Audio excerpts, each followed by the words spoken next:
Yeah.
Everybody stand following the pledge. I pledge allegiance to the flag of the United States of America and to the republic for which it stands, one nation, under God, indivisible, with liberty and justice for all. Father, we thank you for the opportunity to gather together today again. Those who can, for you, commissioners, wisdom and make decisions to affect the county. Also for our county police.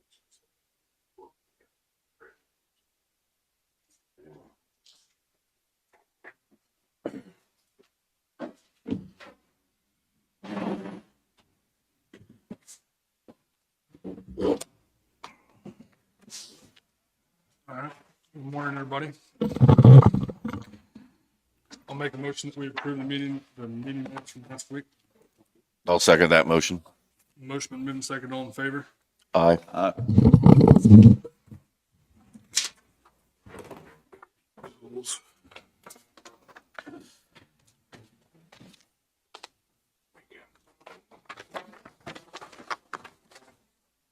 Make a motion that we pay the claims in the amount of $372,248.40. I'll second. Motion been moved and seconded. All in favor? Aye. Aye. You guys have anything right off the bat, Gary, David? I've got 4 abatements, if you want to get them.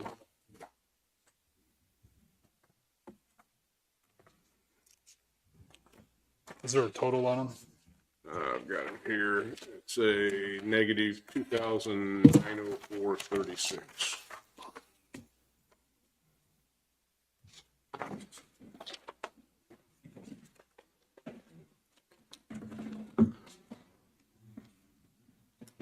I'll make a motion that we approve the ad abates for 2022-883 through 886 for a total amount change of negative $2,904.36. I'll second that motion. Motion been moved and seconded. All in favor? Aye.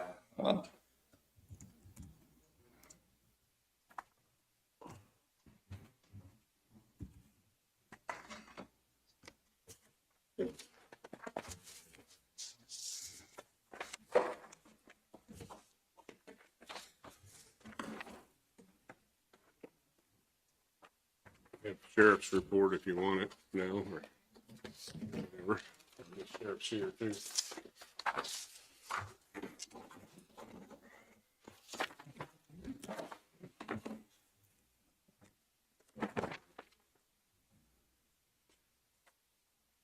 Thank you.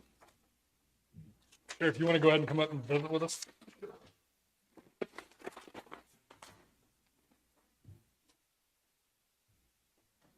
Commission. Kevin Friend, Linn County Sheriff.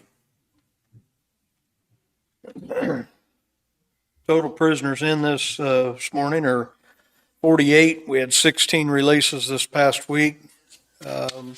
None farmed out, 29 farmed in.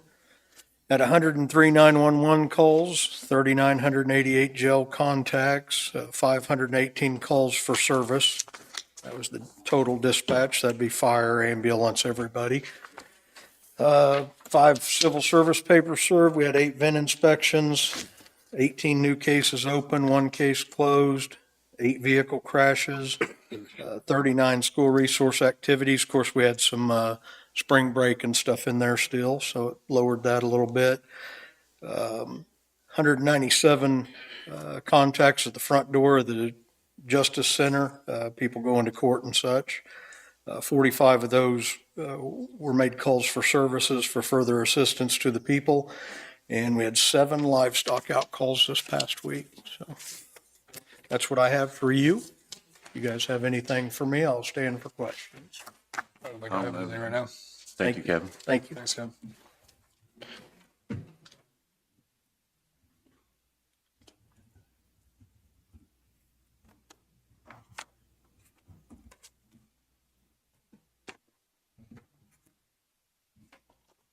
Galen? Good morning, Galen Anderson with American Medical Response. Numbers so far for the past 7 days, we're trending at 17 transports. And then month to date, we're at 47 transports. So it was a little bit of a slower start to the month, and the last week's really picked up and been pretty busy for the ambulance crews. And then next week we'll be into April, so I'll have the monthly report for March with the details I go over for you. I think that's all I have. Anything for me? I don't. I don't have anything. Thank you, Galen. Have a good week. You too. Randy?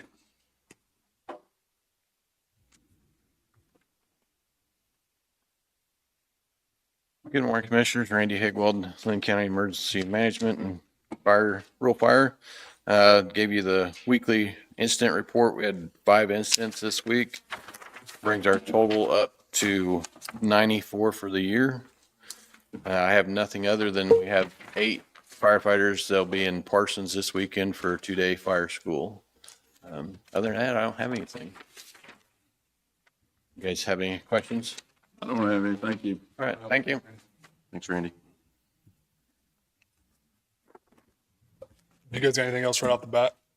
Go into.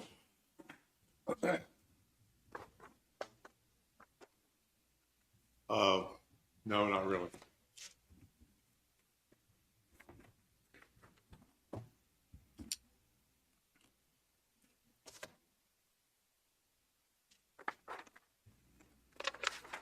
I'd make a motion that we go into executive session for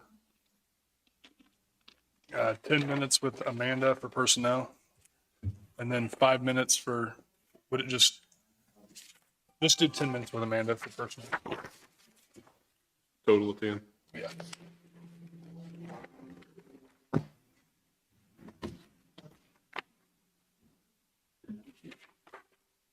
I'll second it. Motion moving second, all in favor? Aye. Uh,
There's no action. Chris, you need to get in here and out of here, or what's your plan?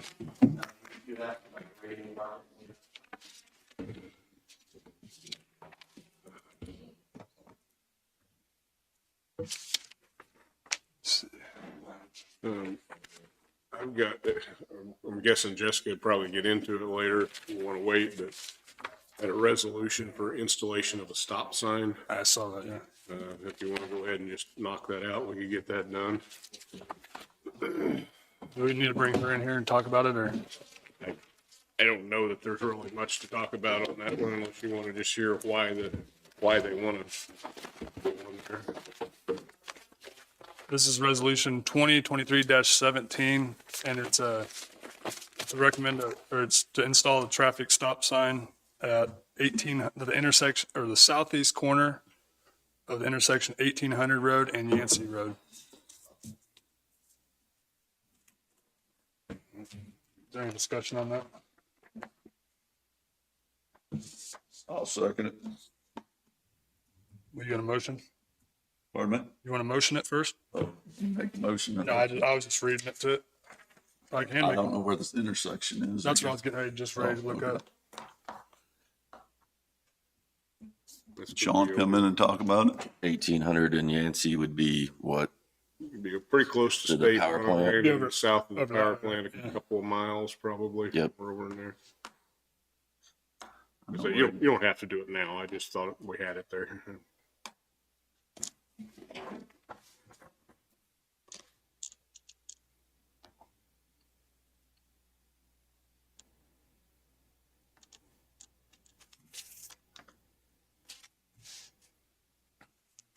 Oh, I see it right there.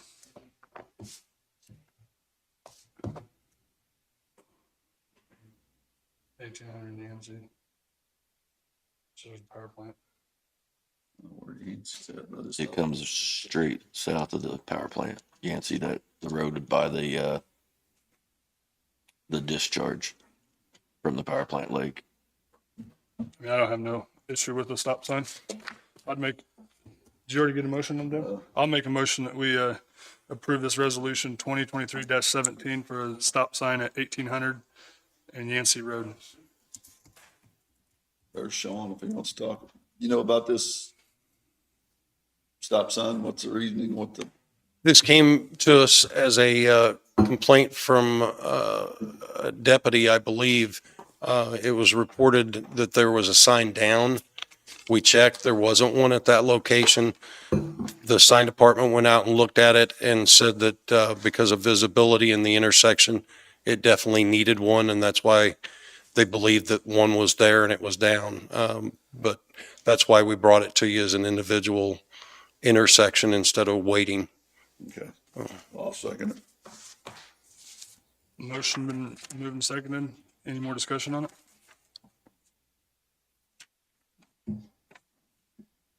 All in favor? Aye.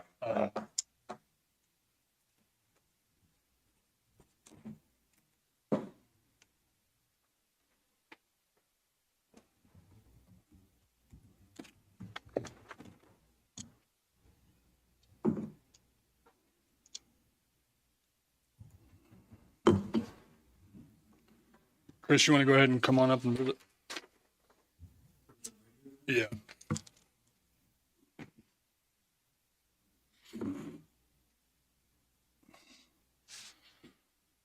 I'm just up here from last week. You guys mentioned you wanted to discuss with Randy and myself the fire department radio projects. Yeah, can you just kind of talk about, so we're wanting to put radios in the town fire department's trucks, right? Is that, I mean, we're putting it in ours, but we're talking about, So the project itself, which I'm still putting together information, I had to have some radio information and whatnot, but the tower climb pricing, some of the wireless links we got to deal with electrical at different sites in order to bring you the entire project scope and cost.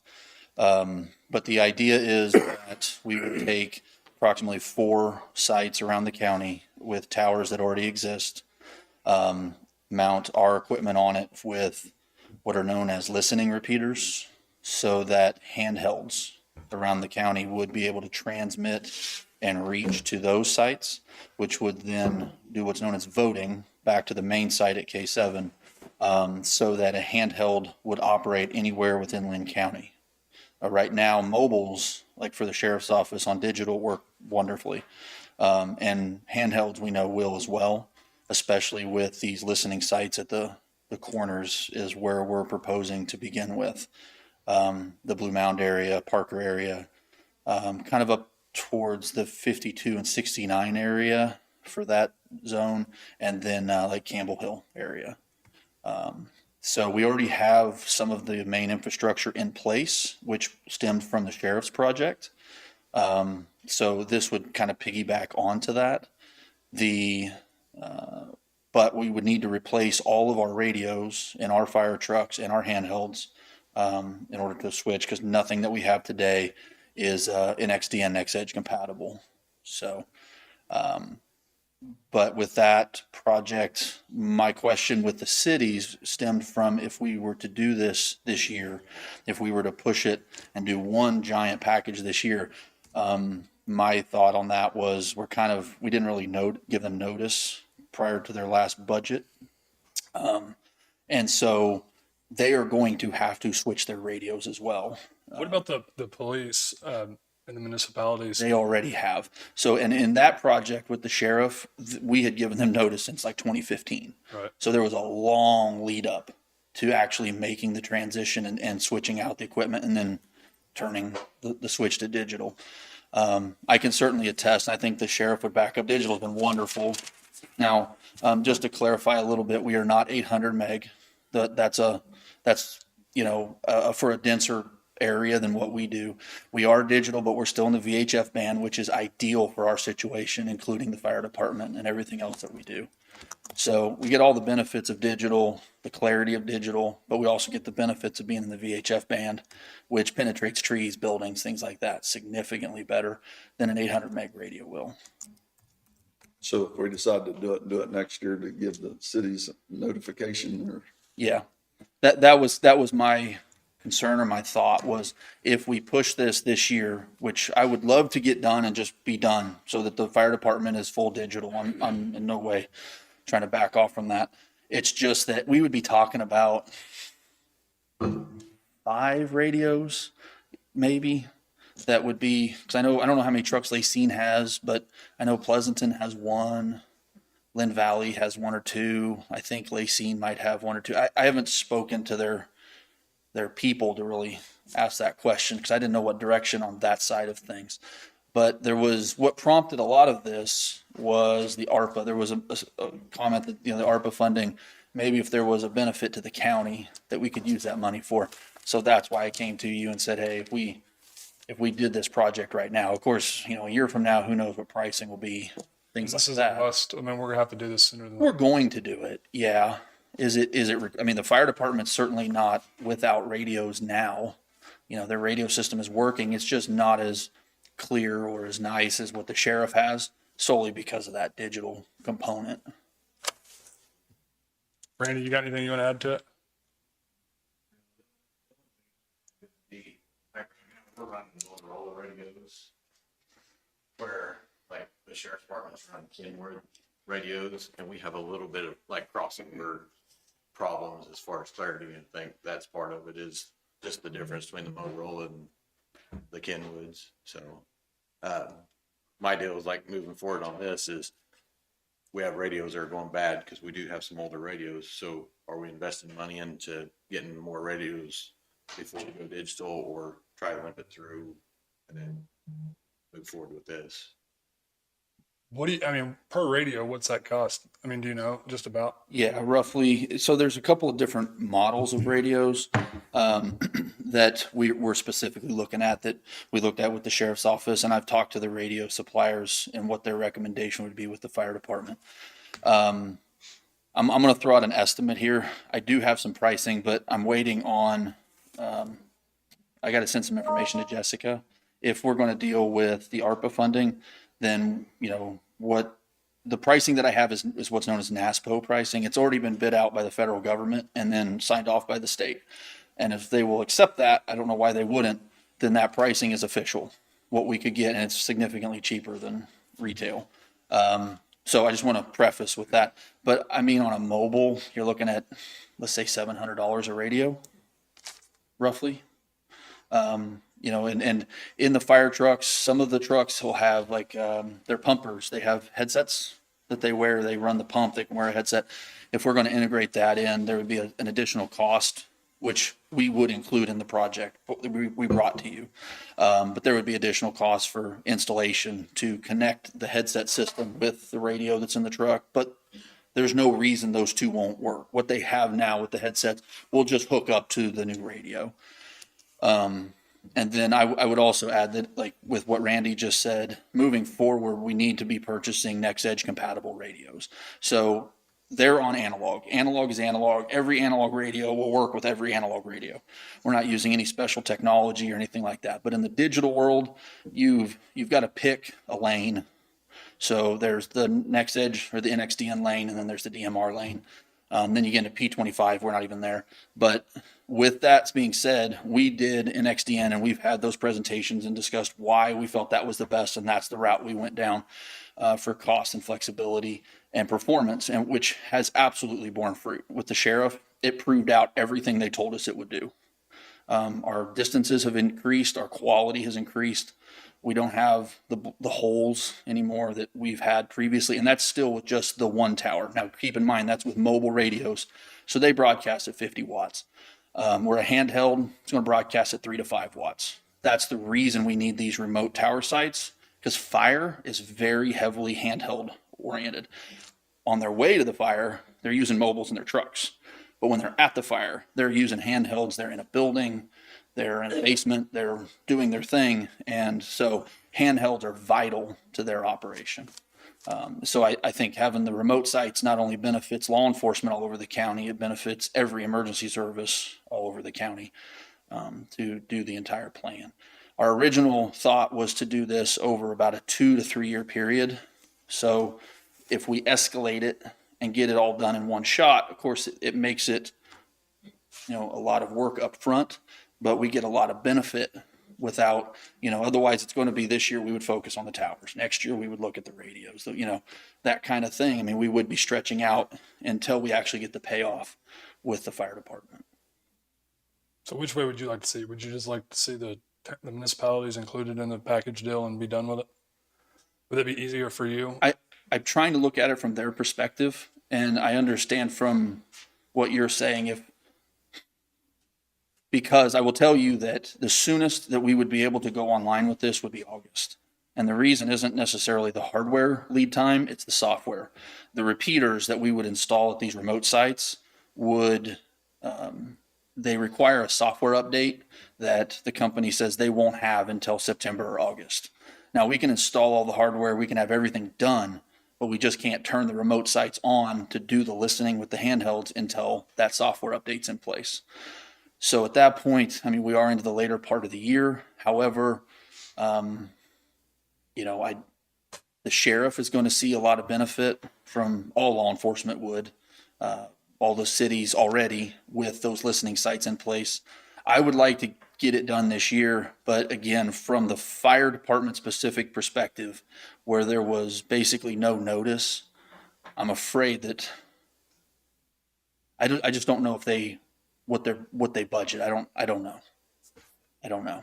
We're not talking, and I'm not talking handhelds, just mobiles in the trucks. If they want handhelds, my opinion is and they're welcome to piggyback onto the order. There is no quantity order when you deal with a federal contract like this. It's a discount off of the retail price, and it's a significant one. So what I mean is, if we order one radio or we order 100 radios, it makes no difference. It's not, I order 20 or more, I get this discount. Nope. If I order one, I get the discount. I order 100, I get the discount. It's the same. And the cities are welcome to, or anybody for that matter that's government can do that. So what happens if we go digital and like a city can't? Then they're dark. Their radio will not communicate. An analog radio will not communicate with a digital system. What do you guys think?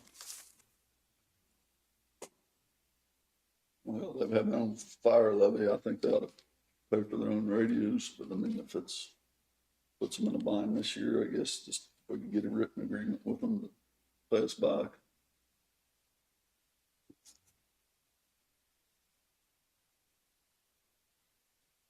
And when Chris first brought this up, that was one of my questions was, you look at the scope of the project, the city part of it may be such a minute amount that just to do the county side, the city may be just a minor part of that. So may not be talking about very much money. I mean, it may be $5,000 or less. So, that was kind of my thoughts on it at first was for a little amount would be worth just say, okay, bite the bullet, get everybody done at once. And then could use that as, hey, we're going through these, mutual aid agreements and stuff like that. Say, hey, we're working with you guys, work with us a little bit. So, and that was my thought was just what kind of cost are we looking at to get those cities versus the part that we're doing for the county? I think that's the big issue there is what kind of cost are we looking at, you know? And I mean, they can't make that decision whether they've got it available or not until we get them a hard cost. And Right. Well, and there's also a possibility that somebody like Linn Valley, I know when the sheriff switched, they weren't able to get a Kenwood. I don't know if they opted to do, they purchased an ICOM radio, which is also NXDN compatible, works great. I haven't heard any issues with theirs, but they may opt to go with an ICOM for their fire trucks because their city police cars are doing that. Again, we haven't really reached out to them to do that, right? I just got this NASPO pricing Friday. So I did not know what this pricing was going to be up until Friday. So that being said, I mean, I think it's reasonable. Maybe we could talk to the city fire folks. I mean, there's only 3, right? Right. And see what they want to do. But, you know, like I say, Pleasanton is one radio. I know they just have the one mobile in their truck. And then, I did talk to, the fire chief at Lacine had reached out to me and we talked briefly. And he wanted to know about pricing and, you know, possibly ordering. So it might be a moot point. The cities may say, hey, we're fine with paying for that. I just didn't want to create a storm that, you know. I think the key thing is that we communicate with the cities and try to figure out how we're going to proceed forward with this. Yeah. But are you interested in doing it this year? I think I am with, you know, we have the ARPA funds. I think so. I am too. So we're Okay. dragging it out over a few years like you stated. I'm not sure about the ARPA funds, but Okay. Because our lead time on the radios are, according to the sales place, would be about, I'm going to say 4 to 5 months. That's what they're estimating delivery. And of course, nothing's wrote in stone, but you know, if we were to get our packages information put together, get back to you within the next few weeks, I can't say next week by sure, but you know, and get that kind of nailed down and say, this is what we're wanting to do, and get that order placed, that puts us towards that August timeframe of actually going live and bringing everything online with that. And that gives a lot of buffer because we have a lot of projects that are firing up because of springtime and being able to get outdoors. Well, you guys want to reach out to the cities, talk to them, and then come back in here in 2 weeks or so? Yeah. Like that? sounds good. Okay. All right. Thank you. Thank you, Chris.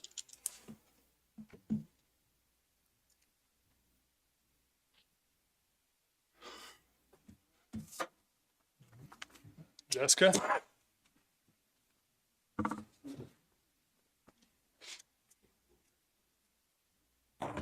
Good morning, Jessica Hightower. First off, I have a burial permit extension. This one is from Evergy. We approved this burial permit last year. It was 2022-20. We approved it in September. The project, they had 7 crossings. They're bringing fiber optic cable from Lewisburg down to their power plant.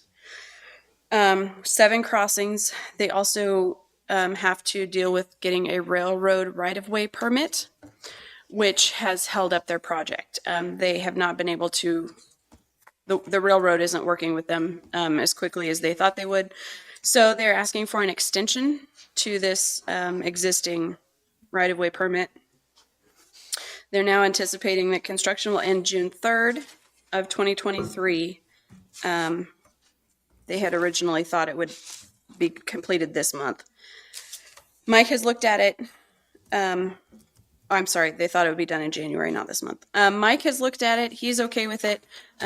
I am asking that we waive the fee because they have already paid for this permit and it's not their fault that they haven't been able to complete the project. Their original fee was $2,100. Would they have a time frame on the, to get it done? Yes, they think they will be done by June 3rd.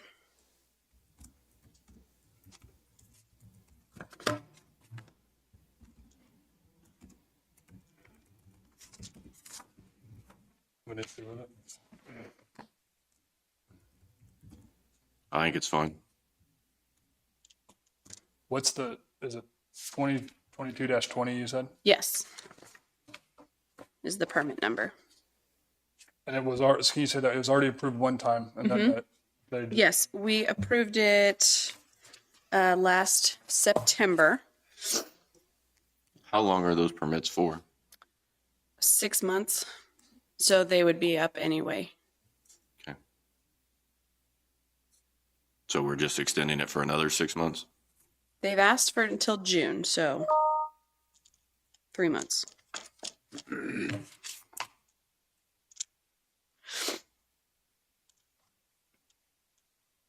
I'll make a motion that we accept this resolution 2022-20 to extend the barrel permit till June 3rd, 2023. And waive the fee of $2,100. Yes. I'll second that motion. Motion been moved and second. All in favor? Aye.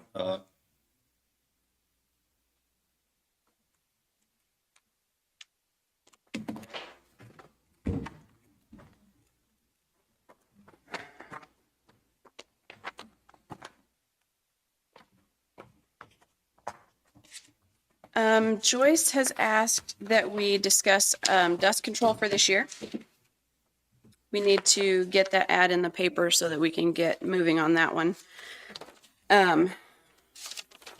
There's been a price increase this year. For the past 3 years, we have charged $1.70 per foot for our customer. And that has been just for the chemical. We're not charging labor or rock or application fee or anything like that. But they've increased our pricing this year, so our average price per foot is going to be $2.04, based on the number of gallons that we purchased last year. We think we're going to wind up having 2.5 tankers. That's what we usually get, is 2.5 tankers for the county. So we would like to know what we want to charge per foot for dust control this year so we can get those letters out and get the ad in the paper. So $2 just for the material? Yes. Had we factored anything in before? No. But we were kind of talking about this as well, as far as that.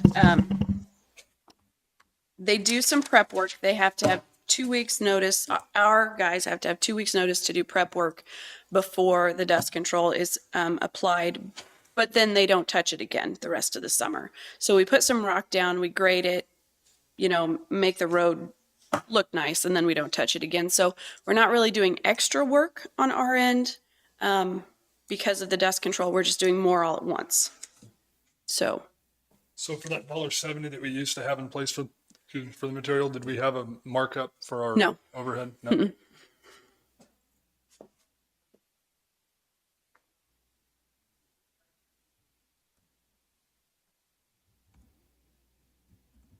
What's your input, Jessica? Sean?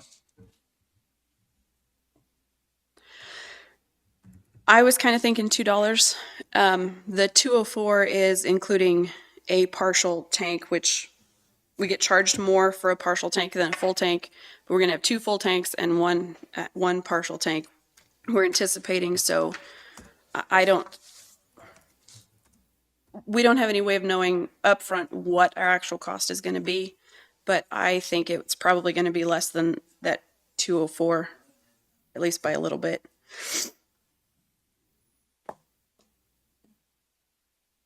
How many feet do we do a year?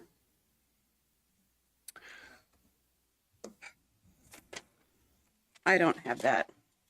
Okay. They have a formula on how they charge us by the gallon. They have a formula on how we change the price per gallon to price per foot. It takes 7,040 gallons to treat 1 mile of 24-foot wide roadway. How many gallons? 7,040 for 1 mile.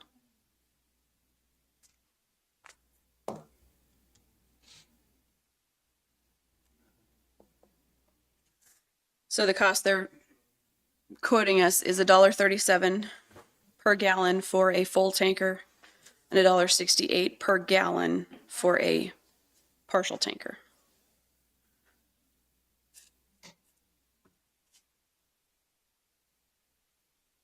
So say there's 14,600 feet is what we did last year. And there's a $25 processing fee added to that cost. Okay. Okay. she said $25 processing fee Yeah. for each location. No, I think it's just on top of just once. So 5 cents a foot would cost us $730.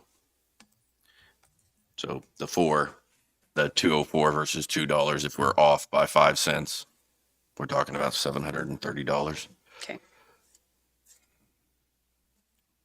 I think we should go with the 204. Okay. Yeah, I agree. So do we, whenever somebody orders some of it, do we just go to their location specifically and then grade that little piece and then? Yes. or do we do So the whole road and then? no. So when they turn in their form, they say how many feet they want to purchase, and they put flags out where they want it. So then we go and we maintenance that portion between the flags for their dust control. And there's a period of time that we do that. How long does that take usually? Do you know, Sean? I'm sorry? When we're laying down that material, how long does it take to do that? I mean, are we doing it for like 2 weeks straight or? It really depends on how we can get the chemical. Last year, the company that we buy it from, Scottwood Industries, did a miscalculation last year. So we did 2 weeks worth of application and then discovered that they had messed up on how much they gave us. So then they had to come back in August, I think, and finish us up. So, I mean, we've had it put down in July. We've had it put down early in the summer. It just kind of depends on when they can get to us. And they give us a heads up of a couple of weeks so that we can go prep the roads. And it is pretty much a break-even program for it's a service to the public. It is a true break-even quality issue. We're providing a service to them. Just on the material, not on just. Yes. Yep. Yeah, I mean, I'd be okay with the 204. Okay. Do you need a resolution? Yes, we need a motion on that. I'll make a motion that we approve the price for dust control for 2023 at $2.04 per foot. Any more discussion on it? Motion been moved and seconded. All in favor? Aye. I had Sherry scheduled to come and talk about the bids from last week, but I jumped the gun a little bit on that one. So we're going to do that in a couple of weeks. We've got Johnny Taylor who's going to come in and talk about cost share program in place of Sherry. And I've just got a couple more things. The Economic Development Committee met last week. We have 2 grants that we would like to have approval for. The first one is the sidewalk grant. This is one that we have done for years. This is designed to be a partnership between the county, the city, and the property owner to improve the sidewalks in the cities. We have $5,000 set aside for this grant. The city can receive up to $2,500. We are making some changes to this one this year. In the past, it's only been business owners, and the sidewalks were only in commercial areas. This year, the Economic Development Committee would like to open that up to sidewalks anywhere in the city and have it be a partnership with the property owner instead of strictly a business owner. We have changed a little bit of the wording. Under this, the county will reimburse a third of the project up to $2,500. The city will reimburse a third of the project up to $2,500, and then the property owner will be responsible for the leftover third and anything above $7,500 for the project. It is a reimbursement grant, so the city manages, deals with the property owner.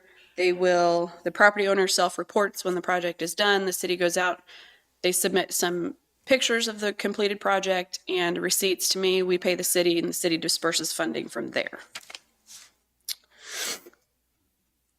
How many of these have you had? We usually have one a year. And what's the limit on how many can we do? Well, as long, if we award $2,500, then we do 2 a year. 2 a year? Yeah. And we leave it up to the cities to come up with the requirements. So if there's like two businesses that want the sidewalk in front of their business replaced, we leave that to the city to determine who gets it. Yes. So the city applies first, and if we award to the city, then the city can then Okay. ask for applicants within their city limits of who would be interested. And the main reason they wanted to expand beyond strictly business owners, 2 of the cities that I am aware of are trying to get sidewalks out to their schools. The sidewalks either don't extend all the way, or they are cracked and deteriorated out to the schools. So they're trying to make it safe for the kids to get to and from school. So that was the main motivation for extending it to property owners instead of just business owners. Did Pleasanton utilize this grant here 4 or 5? They have gotten it, yes. Lacey and Mound City have both also been awarded recently. I don't have an issue with it. I think it's a good thing. I mean, You just send it out to all the cities now, is that what you? Yep. After you approve it, I will send it to all 7 cities, and it's kind of a first come, first served basis. The completed applications will go before the Economic Development Committee, and then the ones that they recommend for approval will come before you. I'll make a motion that we approve the city sidewalk grant per Jessica's details. I'll second. Motion been moved and seconded. All in favor? I, The second grant that the Economic Development Committee would like to start this year is new. This one is for childcare providers. This is so we're doing 4 $250 grants. This is using the funding from the continuing education grant that we discontinued last year because we hadn't had anyone apply. This is that $1,000 that we would like to use for this grant. It can be used for registration, continuing education hours, any supplies not covered by other funding mechanisms, any educational materials they purchase for the children, books, toys. It is not intended for food or any construction of their property. It is a reimbursement grant. The applicant will apply, be awarded, and then at some point before December 1st, submit receipts to me for things that they want to be reimbursed for, up to $250. The receipts have to be in the current calendar year. They can't apply this year and submit 2020 receipts.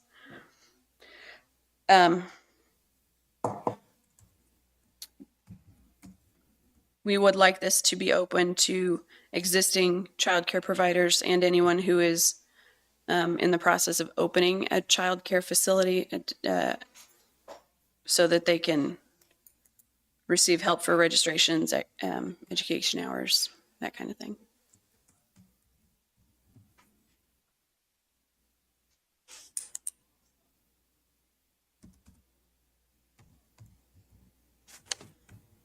and you have this in your budget? Yes. What was the old child care grant we had last year? Or We what, didn't have a childcare grant last year. what did we have? Oh, we just made a board, didn't we? Or what did we make for childcare? Do what? Okay, so yes, so we created a childcare committee. Okay, that's, And we, honestly, we haven't met in a while. The committee would like to, try to establish a childcare facility. When I have brought that up in the past, I was told by the commissioners that I wasn't really to work on that because we didn't know where to put it. So if that still stands, that's fine. If the commission has a different stance on that, that's great too. But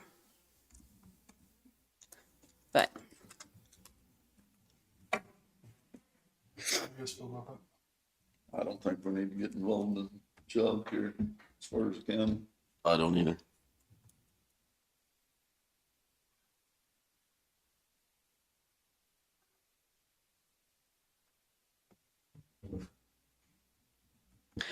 so with that being said, I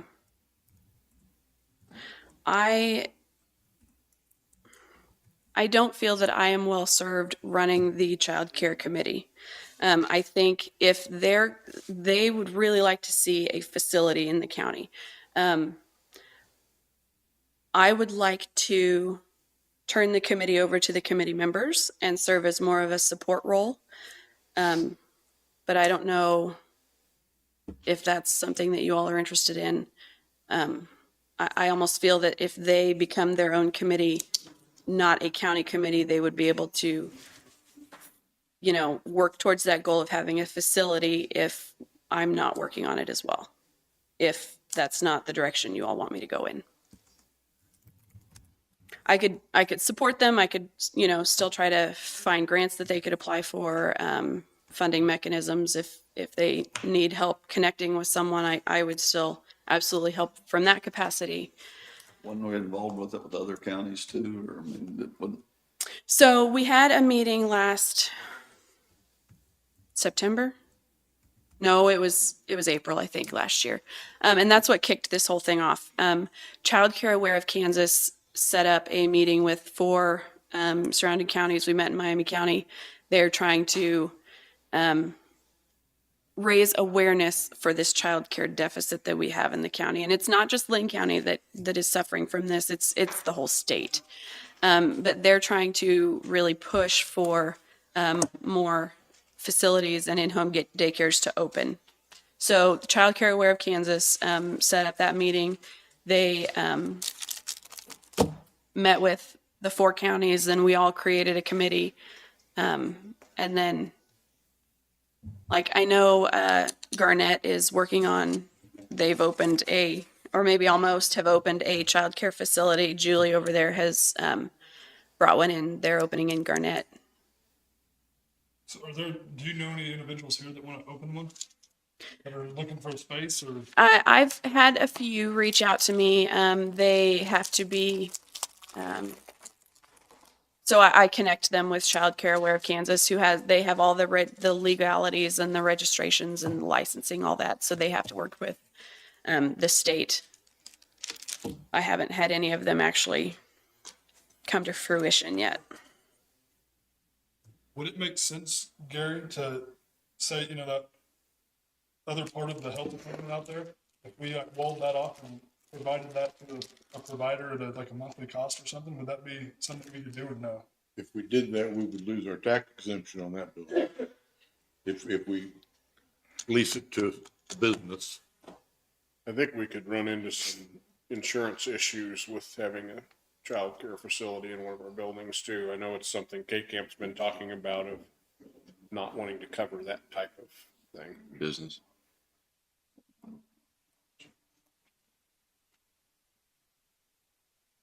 So you're wanting to just to kind of step back and let it be its own Yes. organization? I mean, I don't know. The people who are on that committee are passionate about the subject. I really think that if they can take off and run with it, I can help connect them with resources. I think that with me not working on putting a facility somewhere, I think honestly that that's going to hold them back a little bit.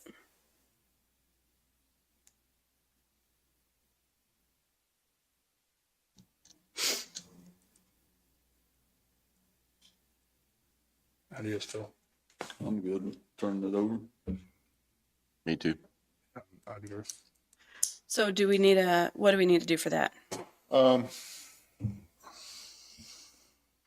not sure that you needed any action. You just, because, I mean, that's how I pictured your role anyway, was just being a resource person for the committee, more or Okay.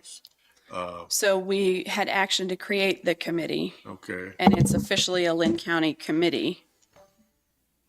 let me think about that. Okay. Okay, so I'm sorry, I got us off a little bit. We were talking about this grant. Do we have thoughts on it? Do you have anything you would like to see changed? And just them providing you with a W-9, that's sufficient to know they're legit? I mean, is that kind of how you're determining that? So their legitimacy, I can reach out to Child Care Aware of Kansas and make sure that they are a licensed daycare.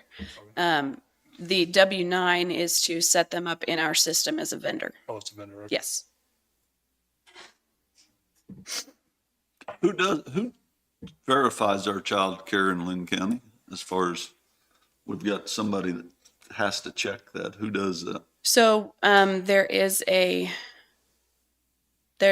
think they call her an inspector, but I'm not sure. She goes around, she can just walk in at any time to any daycare in her area and do an inspection, make sure they're following the rules, don't have too many children. Who is it? Where does it come? She is based in Garnett, and I don't know her name. She's based in Garnett. That probably be under the Department of Health and Environment. Yes. I think so. It's the state. We don't have any control over that.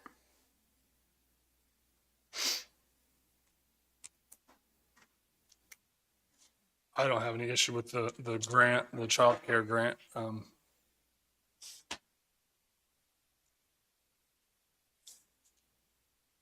Me neither. It's in our budget. The committee did say that depending on how this one goes, they may want to see it expanded in the next few years to maybe having more grants available, but that this was how we wanted to start, was with that same $1,000 that I already have budgeted.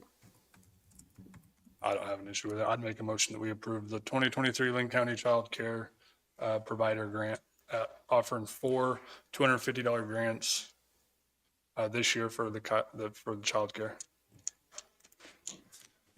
I'll second that motion. Motion been moved, second, all in favor?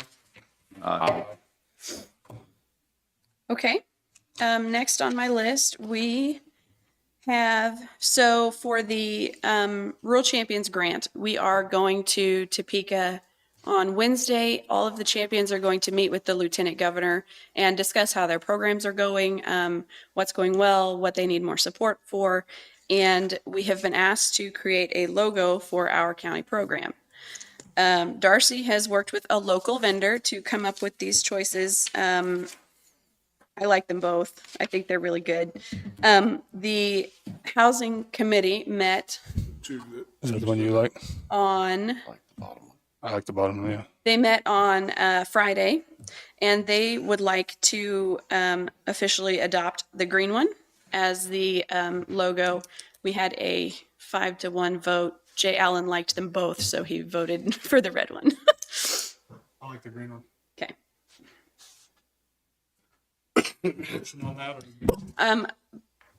Because it's an official logo, do we Yeah, need a probably motion? good to have that as a motion, because we're talking about it actually representing the program. Right. Make a motion that we approve the green one as our final logo for The Housing Champion Program. Housing Champion. That's my motion. I'll second it. Motion moved, second, all in favor? Aye. That is my list. Do you all have anything for me? I don't know. Sean and Darren are going to be out most of the week for wastewater training, and Darcy and I will be out Wednesday to go meet with the Lieutenant Governor in Topeka. Good luck with that. Thanks. Have fun. Thank you. Thanks, Jessica. Mr. Taylor.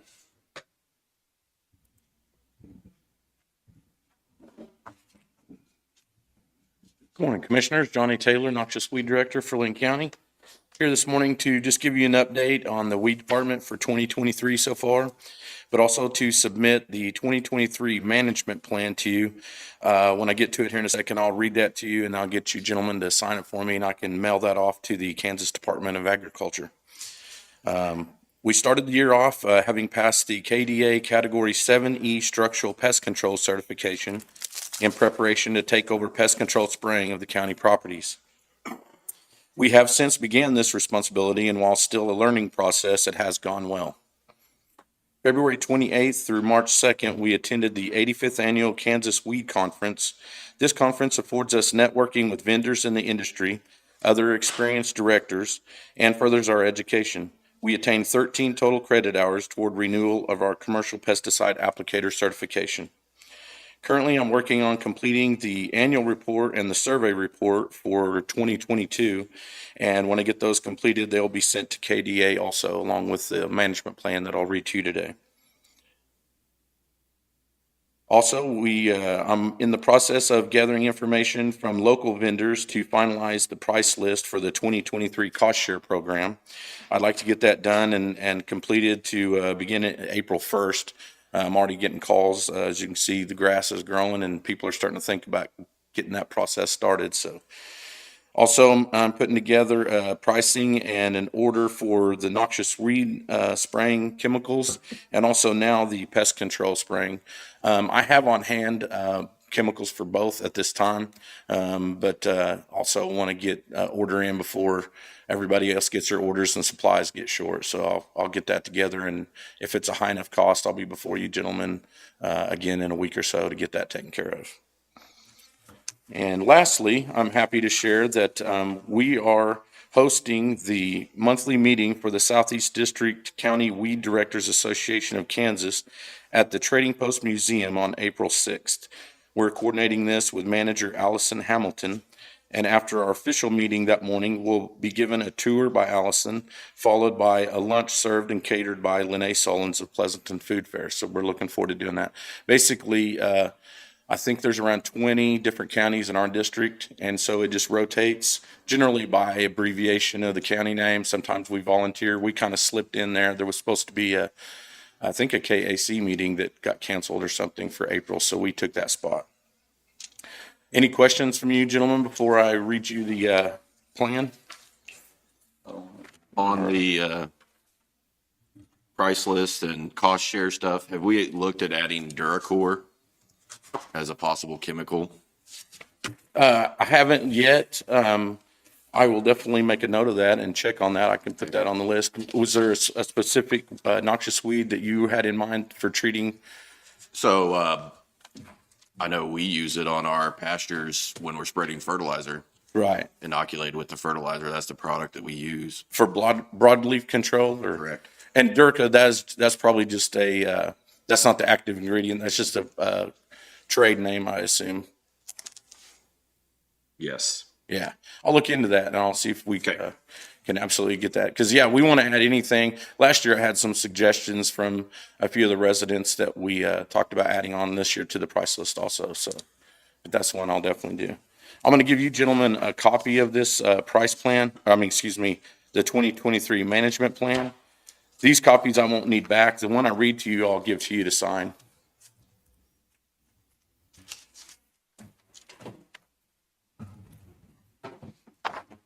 Thank you.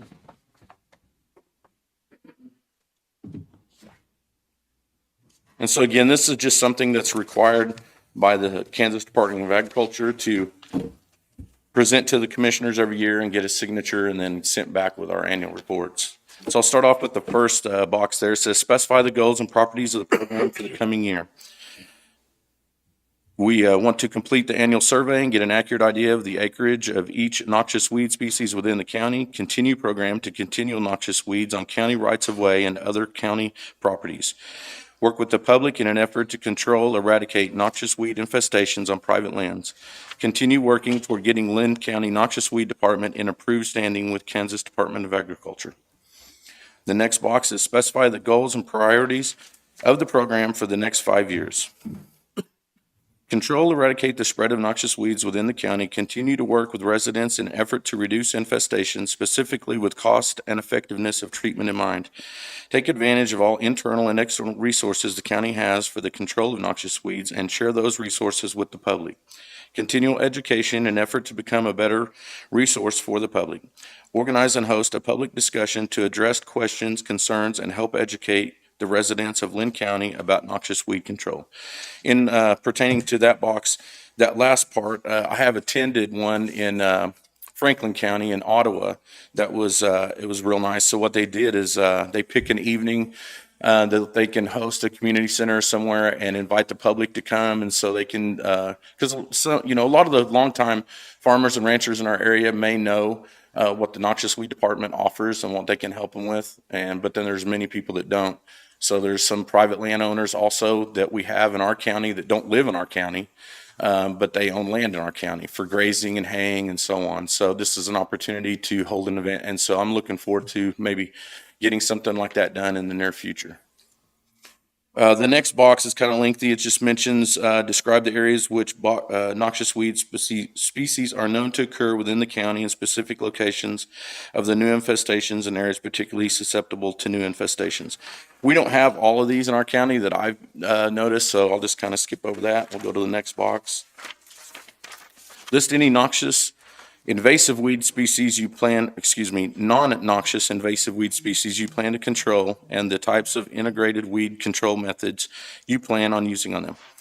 All vegetation within 3 feet of guardrails and bridges will be cut and removed. The ground treated with a bare ground chemical to maintain clean for maintenance, safety, and appearance. And we began that last year, late in the year after our spring and early summer spraying. Me and my assistant Carl started going around picking mostly we started with paved roads and main fairways, and then kind of went by case basis whenever residents had called in that there were some guardrails that you couldn't even see the guardrails on some of the county gravel roads and stuff. So we clean those up and spray those with some bare ground, and it helps for safety reasons and appearance. And also if the road crew is doing maintenance on those, they're able to get to them without having all trees and saplings and vines and everything growing on them. Road signs and culvert markers will be cut and treated with bare ground chemical, 1 foot around base for same reasons. Partner with bordering counties to see what other non-noxious weeds may be dealing with and collaborate on different methods they have used to combat those species of weeds. The next box is list your planned integrated weed management goals and procedures, including but not limited to biological control agent selection and distribution, pesticide selection and application, and cultural and mechanical controls. Biological control. As of this time, there are limited biological controls for noxious weeds we have in our county. We will continue to be educated and research for any in the future.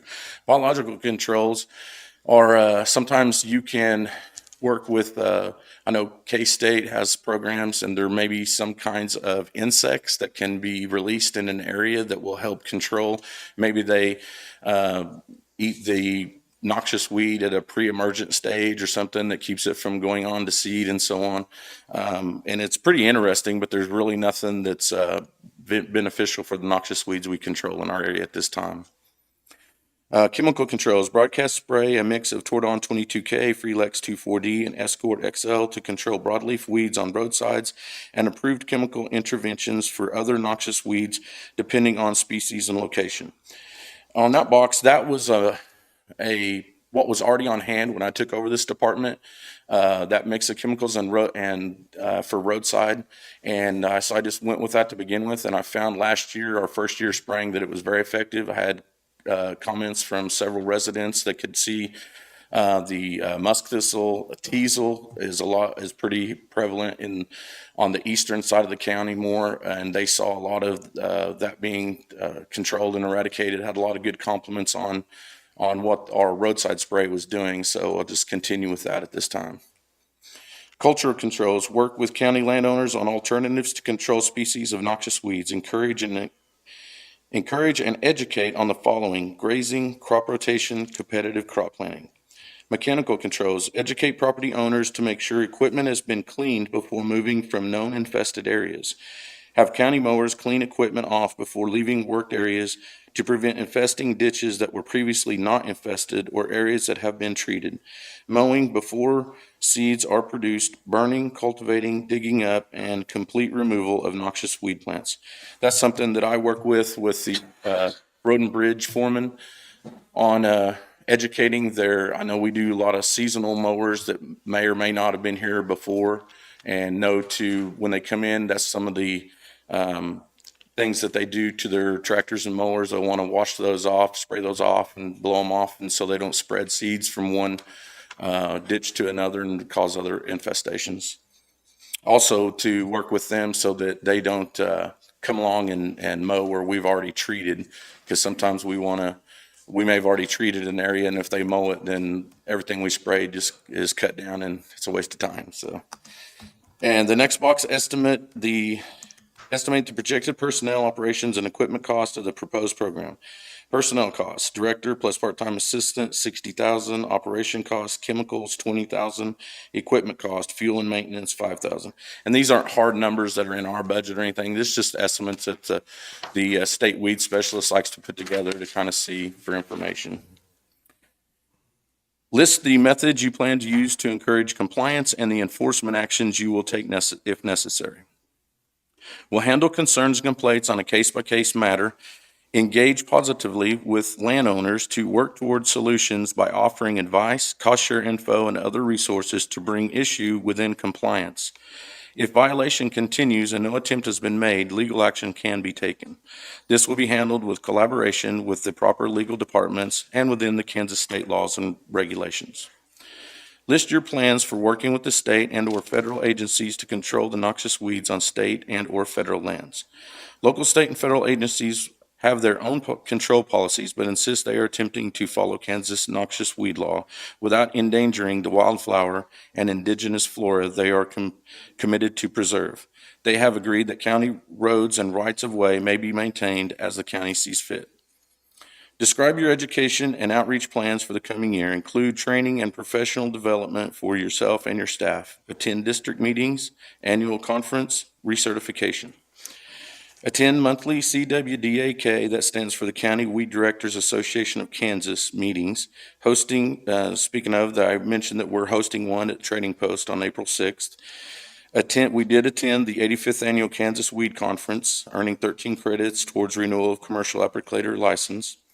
And also volunteer to work at the 2023 4-State Farm Show booth and Kansas State Fair booth. So the CWDAK sets up a booth at the 4-State Farm Show that is held in Pittsburgh every year. And then also they do a big booth at the Kansas State Fair. I have not gotten to participate in either one of those yet, but I've heard a lot of positive things from other directors in our district that have gone to those. And they said it's you learn a lot, you get to meet a lot of people, you get to pass on a lot of good information, but you also get to learn a lot of things from we're working a lot of times the directors that are attending these are guys that have anywhere from 20 to 30 years experience. So it's a really good learning experience for us, and we get to also help the public too. So, and the last page lists the facilities and equipment available to use in managing the noxious weeds in your county, including a list of the equipment available for rent to the public and the rent you charge. Noxious weed building, including an office, 2-bay shop, and storage area for chemicals. 2019 F-350 flatbed with 400-gallon tank with single nozzle broadcast spray system and 25-gallon pony tank with hand spray nozzle system.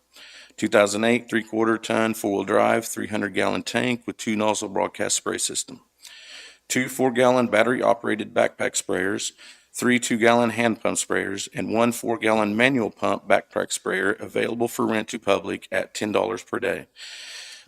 We have had a lot of, not a lot, I shouldn't say, but we've had some inquiry that if we do have bigger equipment to rent out, that's something that even the weed specialist, our state weed specialist, Scott Marsh, has said that is kind of it depends on what county your area are at, that if that's done a lot or not. Most people turn to people like in our area, Mound City Ag or co-ops and so on, to rent equipment. The bad thing about the county having large equipment to rent out, I'm sure you all rented rental cars and what shape they get back sometimes. That's kind of what happens when you have equipment that you rent out to the public. It doesn't always come back in the greatest shape, and you're having to maintain those a lot. I've heard stories of people borrowing some of these tanker sprayers and stuff, and then they're using them to control fires and so on instead of actually spreading the chemicals. So there's a pretty good challenge in that. But by Kansas state statutes, each noxious weed department does have to have at least one form of rental. And so that's why we have our manual backpack pump sprayer that if someone wanted to borrow that, we rent those out at $10 a day. So the last box there, just mentioning that Johnny Taylor, noxious weed director, now 1.5 years experience. Jobs in the county, I put 2, mentioning the pest control is one of those. Carl Weiberg, assistant sprayer, part-time, 1.5 years experience. Actually, Carl does a lot. I probably should have put 3 down. He assists me both with the noxious weed spraying, pest control, whenever he's not also doing his work at the landfill. He does a lot over there, helping out Aldone and that part of it. So we split him basically for the year. Technically from April for 6 months, he's with me. The other 6 months, he's with the landfill. But Al and I work real well together to just, whenever somebody needs a good helper, you got Carl at hand. So that pretty much concludes it. If it could, I'm going to give you guys this and get it signed and take it with me. Do you need these back? Those you can keep, just,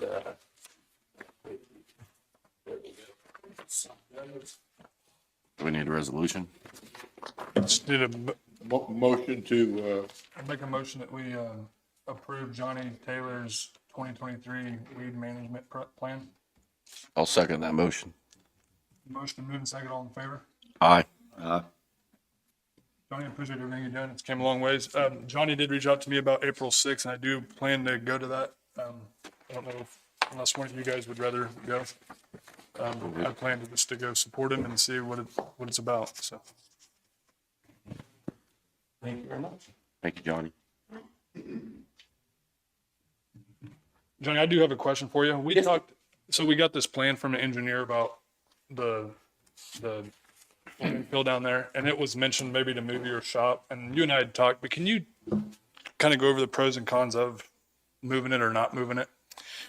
Yeah, I spoke with Aldone about that too the other day. We just came up with a conversation, and also I think one of the gentlemen said they saw you Saturday when you was hauling some stuff out there and had a good conversation about getting some input from all of those gentlemen that are out there, been there for years, and what works good. I mean, engineers come in and they come up with some ideas, and not that they aren't beneficial or don't work, but information from guys that are out there. All I can say on my part is the noxious weed department office and the garage and the chemicals and everything there. And I guess, I don't know the year that was made or built.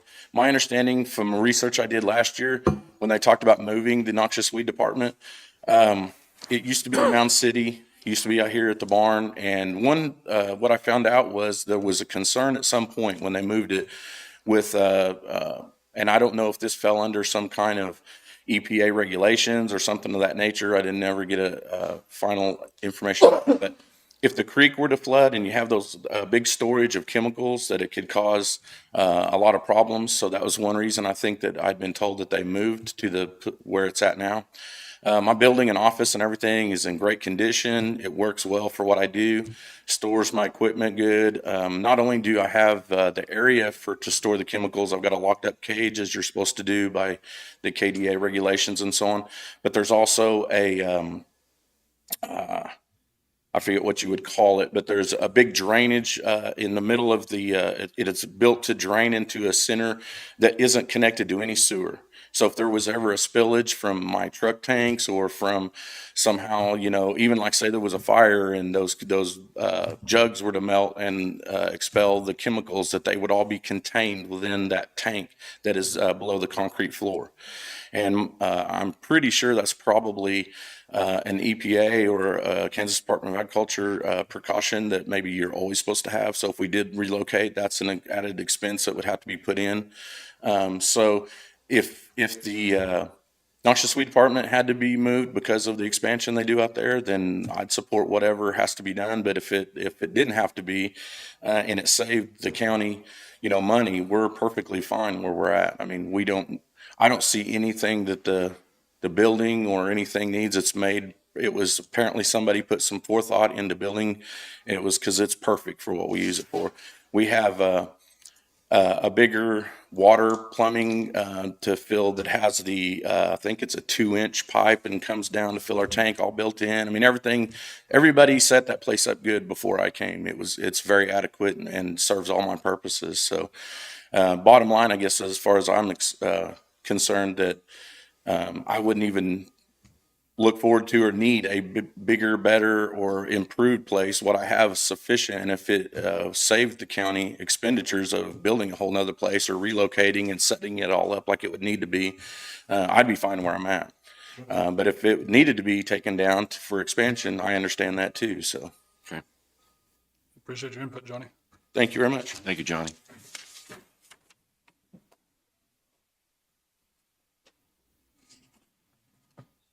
You got anything?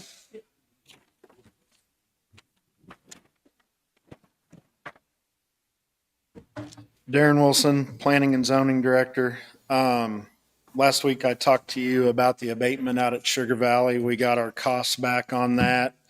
And the county's cost to abate that was $594. That's not bad. Good deal. That's all I got. Did you make any money off the scrap metal and stuff out there? Yeah, and that's included in that price. It was $194 that we got back. Thank you, Darren. Anything else? I think I do. Thanks. Thanks. You got some more, Jessica?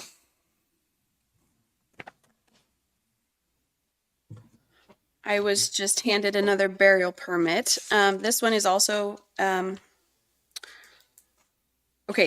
this one is for LAN telecommunication and underground services as part of the Evergy fiber network that they're building. This one is going from Centerville to their Wolf Creek power plant. The permit fees on this one are $11,850. Harry has signed off on this. So the permit number is BP 2023-02.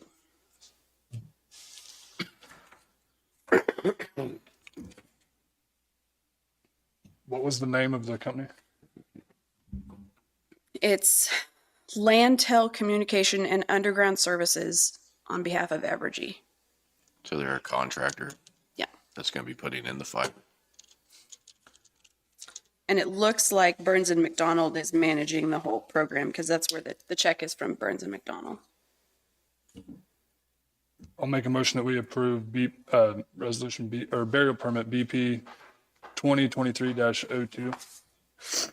I'll second it. Motion been moved and seconded. All in favor? Aye. Aye.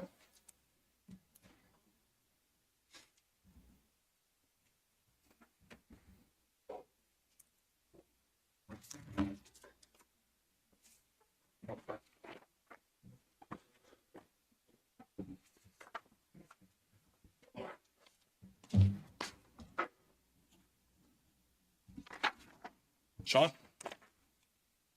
Are we ready for you? Being gone, I didn't prepare anything, Jessica. Okay, you did it all? Everything for me today. All right. Sean, Peppercorn, when I was here late 2 or 3 weeks ago, they led me to believe that that building down there is in bad shape. Did we ever have anybody look at it as far as the structural on the landfill?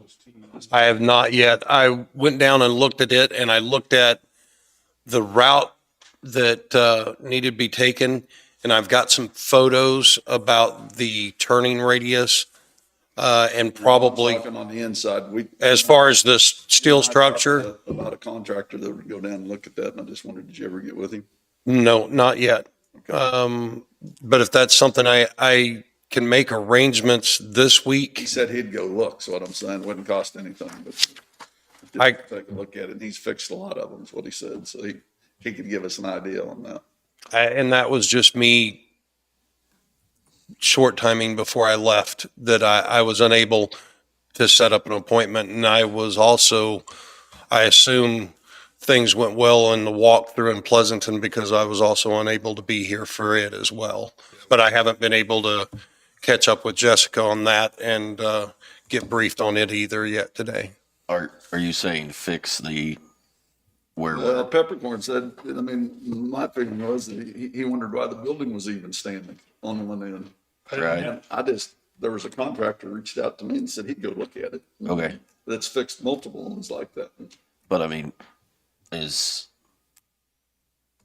fixing it changing our plan as far as, No, as far as just cutting metal out of it and the bottom of it and fixing if it's actually rusted on. Okay. Taking 4 foot of the Okay. iron out and putting new iron in.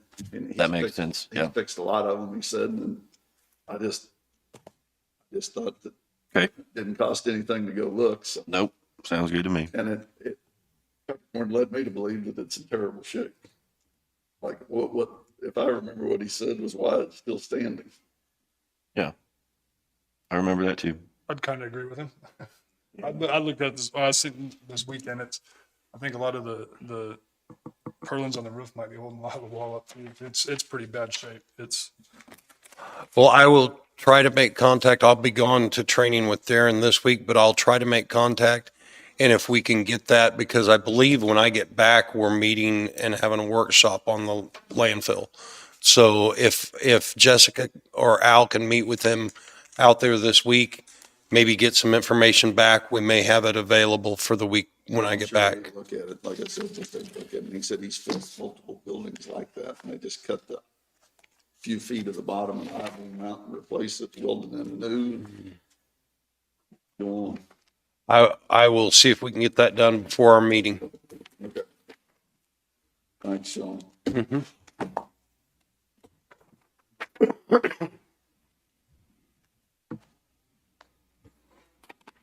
We can, Jessica, do you have any notes or anything on the Pleasant Senior Center? Do you kind of want me to just to take? Randy gave me a list, but of things he thought. Do you want to go over that or? So last week we went, there was a list that kind of walked through and, from the walkthrough, I think that the elderly were very on board with what's there. You know, of course, they wanted to go ahead and design everything, but I think that's, Randy, Page was there.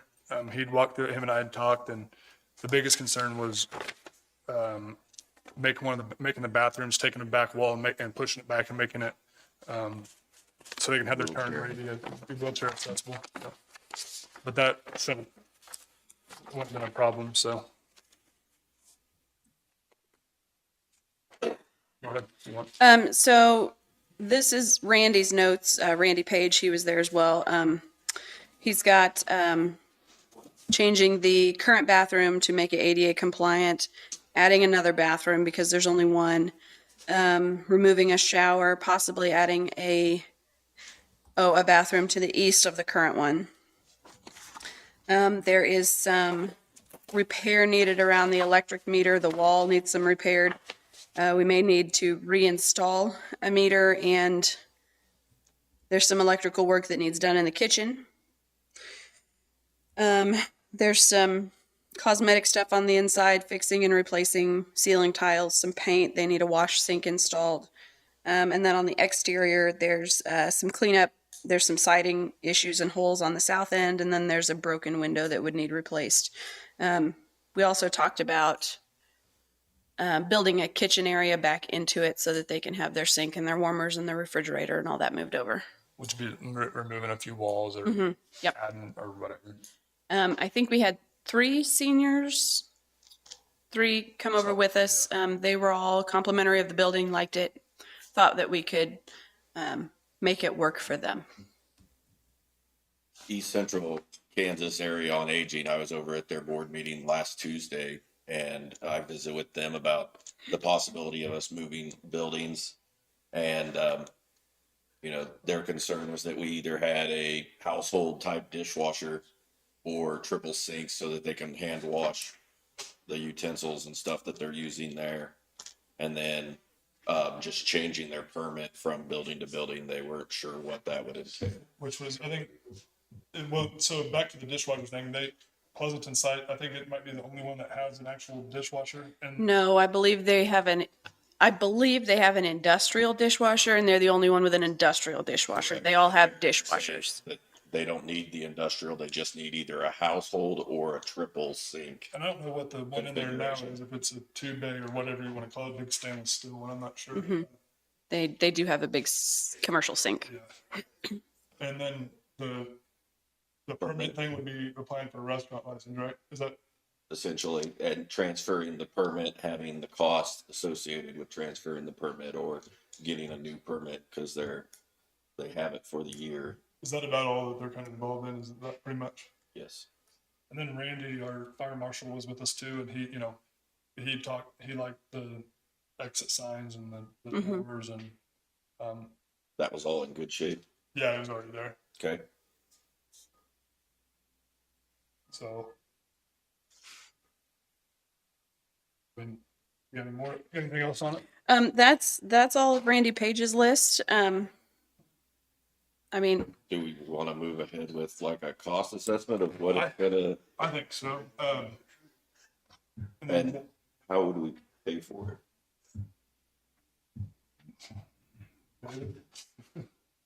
Good question. don't we have money in the elderly fund that we put back every year? Yeah, let me see what we've got there. I think we'd do a cost base, whatever it's gonna cost, and then we, Come back in and negotiate with the seller, yeah. but I mean, we still would need to know how and if we have funds available to. Danny, you made the mention about daycare on the north side of the health department. What about putting it there? But what? The senior housing there, we got a building and instead of, building off the tax roll, we're taking the building off the tax roll when we buy that one. I don't know. I've never been in favor of, I don't think any of them are either. And I think it's too far away. That's just my opinion. We talk about that. Children with the elderly, No. you know, is that what you're talking about? Moving the elderly. We're not using it for childcare. He said we could use it for childcare earlier. So I guess we got a building there that we could use. There's a little over, excuse me, a little over 30,000 in equipment reserved for the elderly department.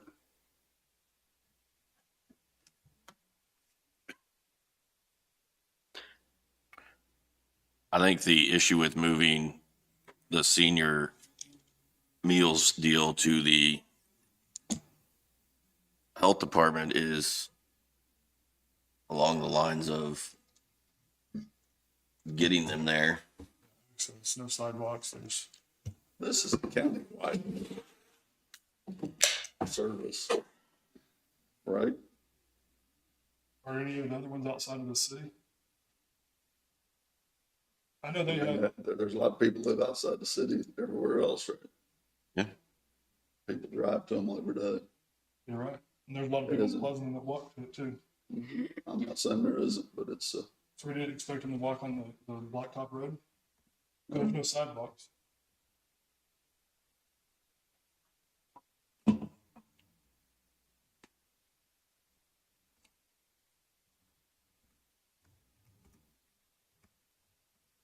Is that the way you're wanting to, The back room in the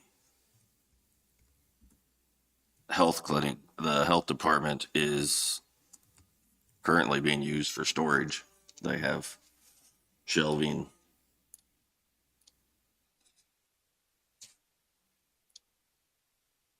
And everything that way as that's an well. idea is what I think throwing out there.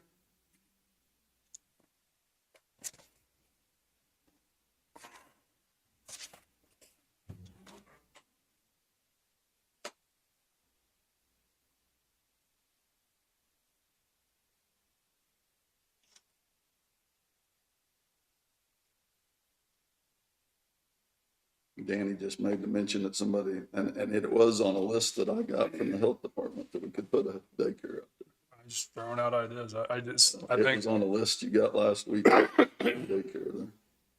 I think it'd be, I mean, we'd still have a lot of money. There's no windows. It's all open space. I mean, it's, What you're gonna spend on the other building a long ways there. You'd still have the building on the tax roll. well, we've been dealing with this for 3 years and I'm in favor of this site and have the health department. And I don't know what we're gonna do to move forward, but this is the roadblock I've been running into all for the last 3 years, so.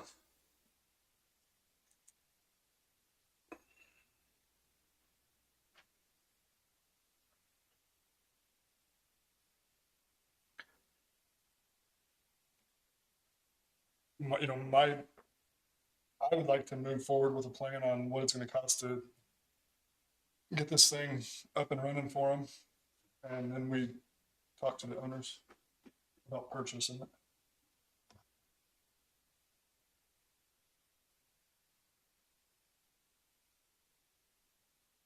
What your guys' thoughts are. It's been pushed down the road too long, and I think it's time to deal with it. I'll agree with that.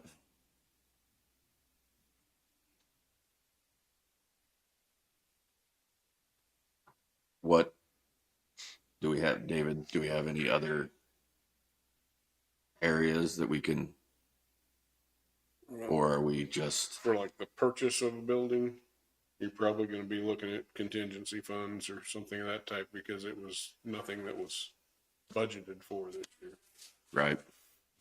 I mean, there is money there that could be used, but we had basically no budget to do this. My opinion would be it'd cost less than, I don't know, I mean, I'm just throwing out a high number, probably 10,000 to get it completely ready to go and get them moved in and. For the remodeling, that's not counting the purchase price. No, I wish. I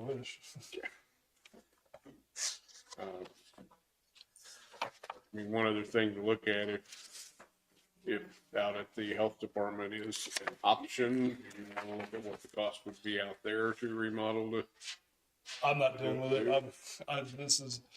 I've came up with so many plans and I'm beat up about it. I get beat up by the community about it every day over it. This is the plan I'd like to go with, but if when you guys want to take that over, you can go explain to them, and they're waiting for answers for the last 3 years, so. Well, and I mean, the health department was presented to us in our Pleasanton Senior Center book. Here is one of our options, and at that time, we kind of said that our most appealing option was the building that we're talking about.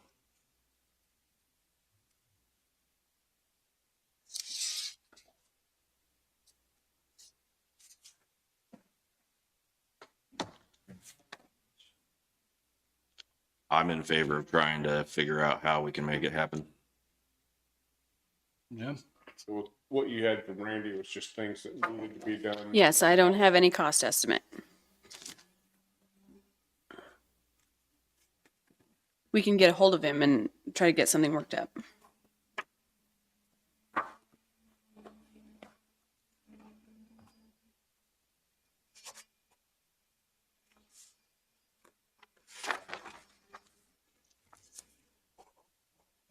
Do you have any input on it?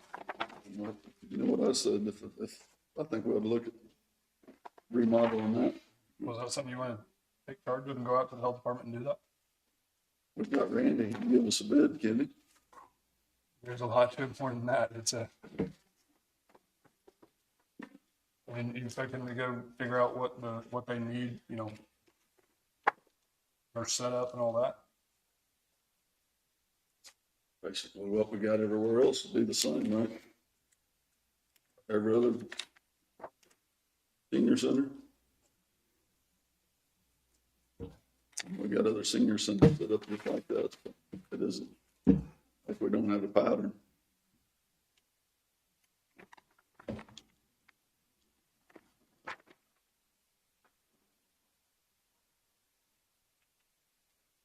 Maybe they do more over there than they do anywhere else. Can't tell you.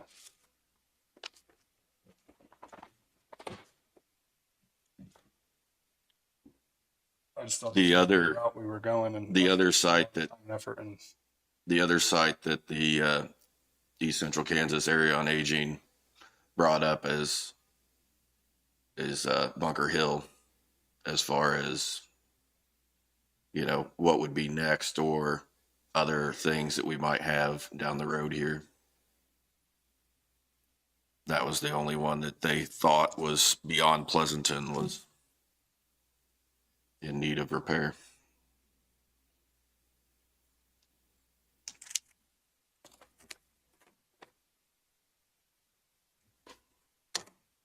So do you want to table this and go to,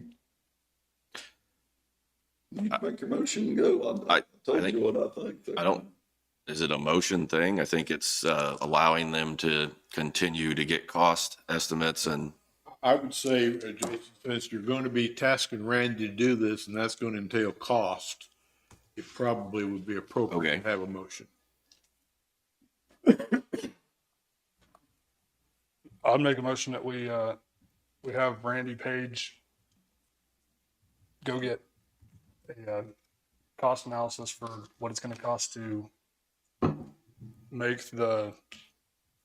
what's the address there? Do I need to give that? Do you have that?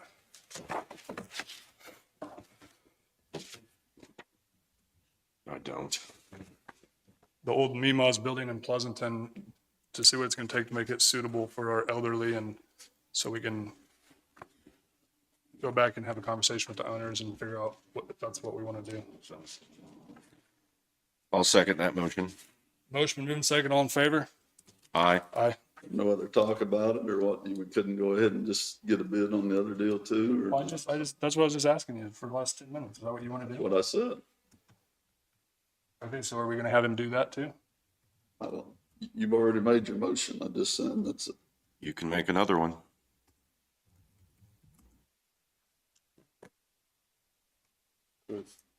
Is that one a 2-1 vote or a 3-0 vote or? Mine's a no on that one. If that's a All in favor? Aye. Aye. Opposed? no.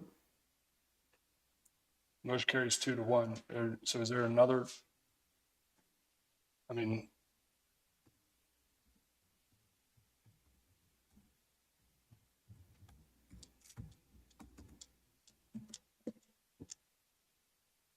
we just can't keep kicking it down the table though, Jim. I mean, down the road. This is, You passed your motion. Go on. I know, but I hate Go sitting on. up here disagreeing every time we make a motion on something. It's,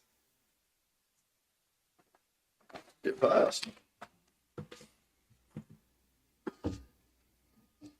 Jessica, you got anything else? No.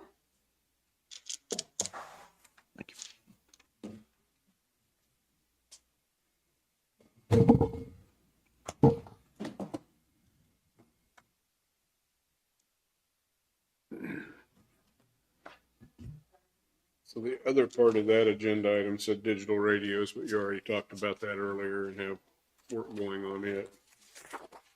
And then the other thing I had listed there that you said you wanted to talk about this week was the health department claims.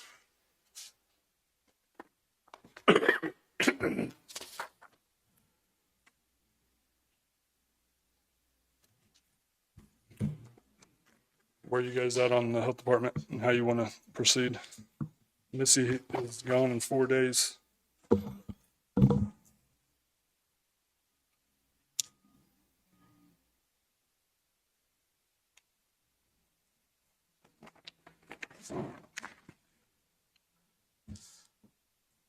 Any input? Jim, what would you like to do? I'd like to post 2 jobs since we're changing the job description.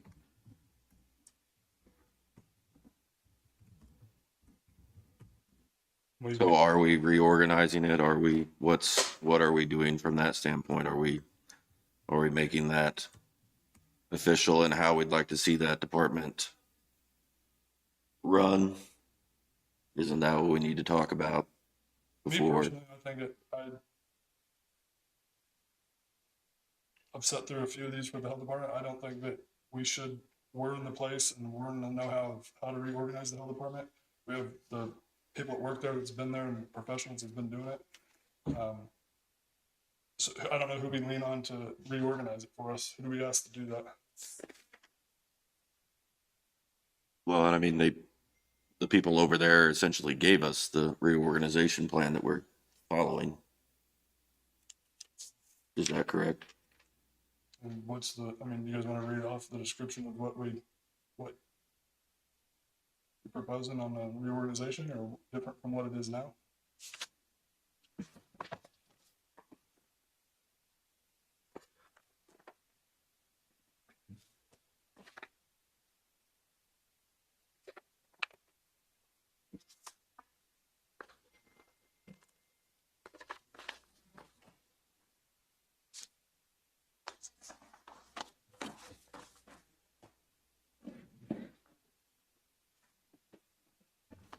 So just along with, Jim stated he'd like to post 2 positions. For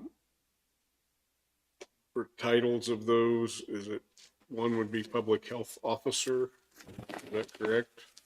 Or what are the positions we want to post if we're going that way? I think you're probably talking about director of the health department. You've got it, don't you, Gary? Yeah, well, I jotted down some things based upon the comments that, the personnel that are interested in those positions made. I referred to it as department head, and this person would also, I think, be the public health officer, and then the head nurse. And they would take the responsibilities now shared by 3 people. So the director of the health department / department head is one position, Right. and then And then the head nurse. head nurse is the other.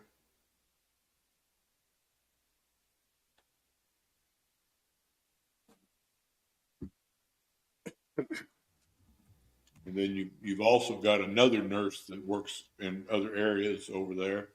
And then there's receptionist. That's everybody, isn't it? Wouldn't that? There's another Vicky with WIC. Oh, yeah. It'd be a total of 6 if once Missy leaves. I mean, then we'd still have 6.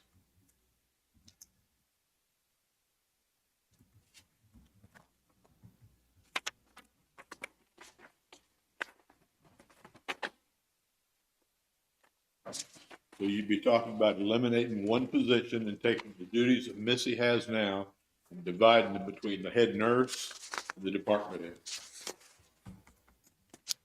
And Jim suggesting that you advertise, you define those positions and advertise them.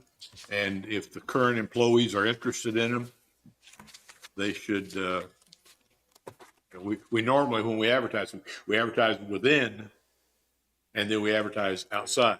We've done most of the time lately just a simultaneous. We do it simultaneously, but we tend to give precedence to the inside employee if they're qualified.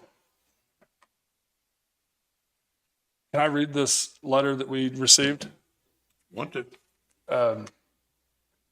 We received a letter of recommendation from the health department itself, the employees. It says, "Dear Linn County Commissioners, as an employee of the health department, we are writing you to recommend the proposed restructuring of our department. We feel very confident that Amanda Snyder and Danielle Casey can fulfill the duties of administrator and public health officer. They have proven that they are assets to this department and have great ideas and goals to continue to help us grow. We are not in favor of hiring a new administrator. Starting over not only sets us back on the progress that we've made over the last few years, but it also lowers morale and makes us feel uneasy about the future of our own positions. Why wouldn't we invest in and continue to build up the current employees? The likelihood of finding a candidate with the education, experience, and expertise that these women possess is slim to none. When it comes to the face of the health department, these women are it. When in the public or in the clinic, most assume that they are the administrator for the simple fact that they interact with clients and carry themselves very professionally. Collectively, we have over 55 years of our service with the Linn County Health Department. To say we are vested in the success of the health department is an understatement. We see the value of these women and know that with their support, we will continue to work as a team to prevent, promote, and protect the citizens of Linn County. Sincerely, the health department ladies."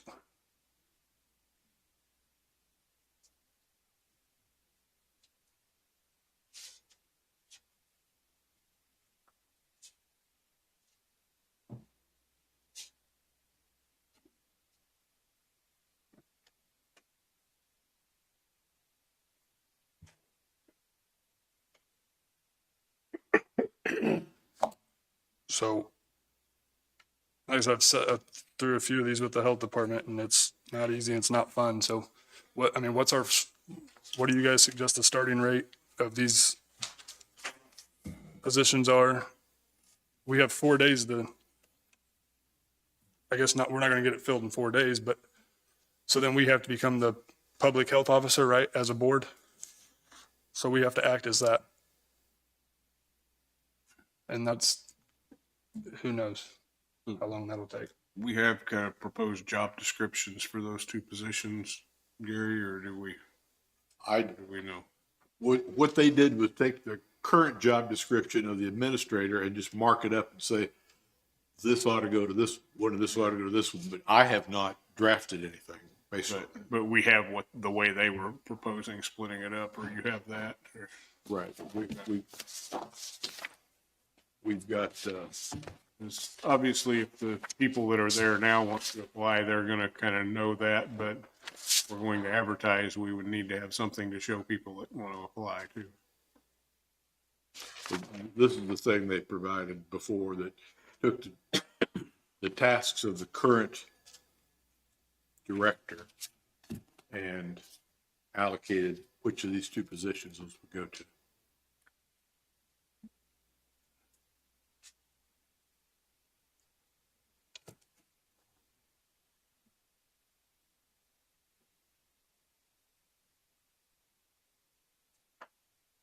Where are we at on it? I'm not in favor of putting it out for hire like that. I would like for the current employees to move up and us try to negotiate with them a wage to do that and a job description. But I don't know where you guys sit on it.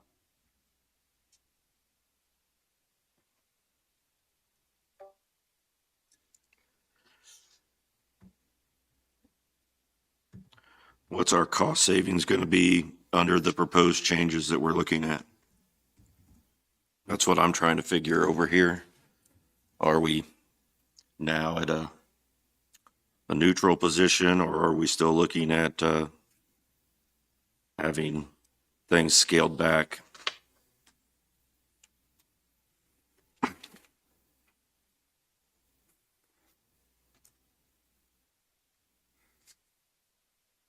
How would we scale things back? What do you Well, guys? I'm talking about, we're going from 3 positions to 2. That's scaling back under the current proposed restructuring. Correct? Well, I see it. It was presented to us with, that we were gonna incur a cost savings to the county by doing that. But things have changed in those numbers. So what?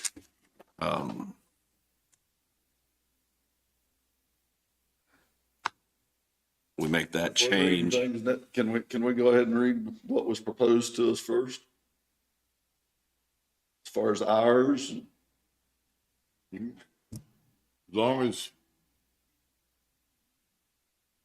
long as we're not evaluating an employee. I feel like that's just trying to create more tension. That was Well, it's just proposals, Jim, what I'm asking. if you go into something, you're gonna obviously negotiate high too. Okay, I mean, are you not? okay. We didn't even come back with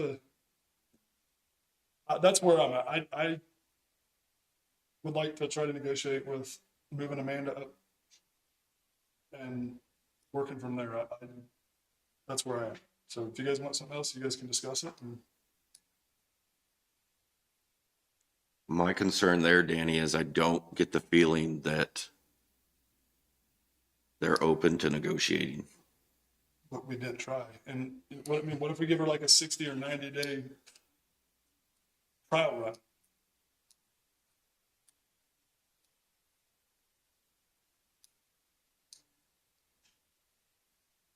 Well, I'll make a motion that we open the 2 positions up and go out for interviews. For the way Gary stated it, that's my motion.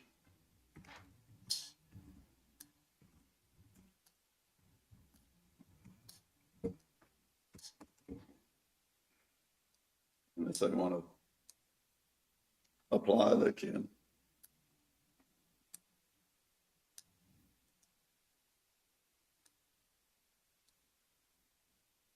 Are they willing to negotiate with us, Danny? I just got a text message that said we are open, but we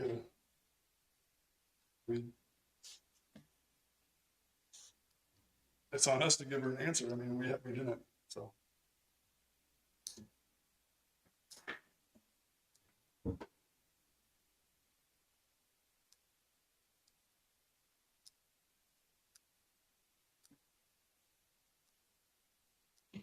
I mean, we have an option right in front of us that's still gonna save us, 29,000. and they literally move in, it keeps operating as it is. If we want to change something during budget season, that's when we do it. And, or we can go put this out for hire, and I think, Well, you've changed the job titles completely, Danny, so how do you know what is out there? Because you don't have any idea, because we've changed the job titles completely of what it was before. I don't know any of the job titles over there. Do you? Do you know anything about it over there? Because I don't think you've been over there at all. What, Gary, I see, spent a that's lot where last you're week. wrong again, but, okay, You ask everybody except for the employees of the county. no, Have you talked to any of them? no, not since this, no. All right. But I have talked to quite a few people. Miami County, Bourbon County? What about Linn County? Why don't you talk to your employees? There's a motion on the table. Is it gonna die, or do you get a second? If they're willing to negotiate, I'm willing to negotiate with them.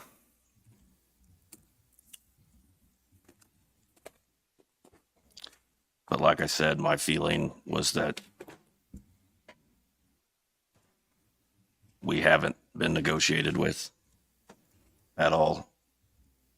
I feel like we've tried to find middle ground, tried to say, hey, will you take this? Will you take that? And we were met with negativity. So if that's the case and they're not truly willing to negotiate with us, then I think our option is to post the thing. And that's why I guess I'm torn on the situation, Danny. Well, last week we had a number of hours in mind, and this week it was a different number. So I mean, everything's changing and moving. We just haven't came back with a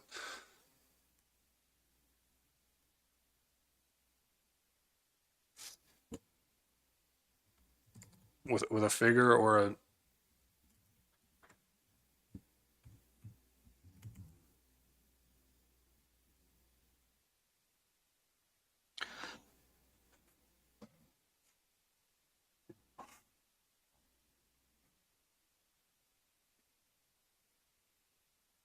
So what would you propose then? What are you wanting to offer? I don't know what we should offer. I don't know. Negotiate it. We figure it out. We figure out. What's funny, Jim? You got something to say? Say it. Come on. There's a microphone right there. Let's talk. Come on. This is what we're supposed to do. Laughing. Like, keep it humorous. Oh, all right. Glad it's a joke. So I would like to talk to the two individuals and we try to come to an agreement.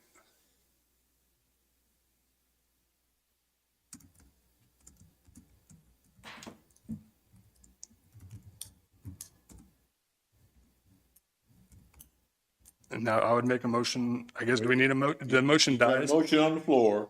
If there's no second, you need to declare it dead for lack of a second. And then you can make another motion. I'll declare the motions on the table dead for lack of a second. And do we need to make a motion to negotiate something like that, or can we just do that and then? I think if you're going to take a different route, you probably, given the nature of the discussion, you probably need to put it in the motion to what you're going to do. I'll make a motion that we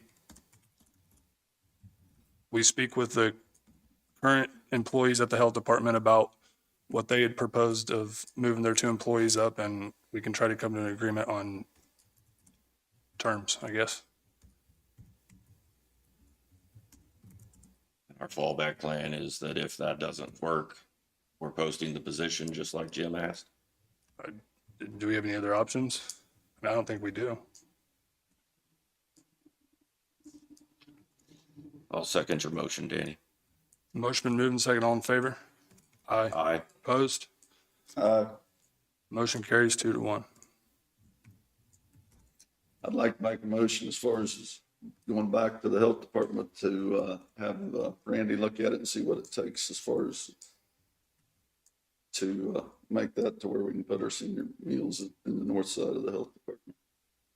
That's my motion. I'll second it. Motion been moved and seconded. All in favor? Aye. Opposed? Aye. Motion carries 2-1.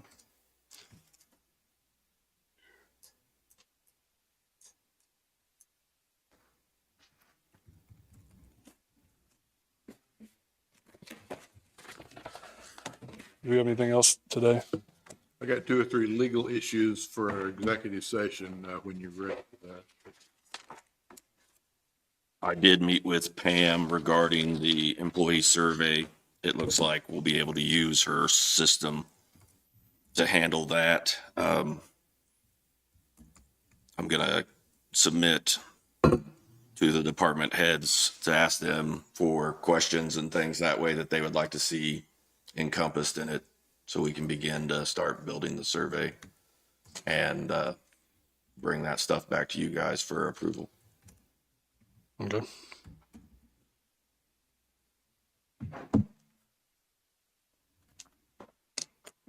I guess just a general question from me for minutes. Excuse me.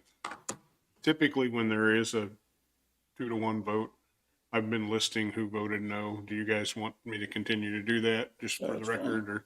Yes, I think so. Okay.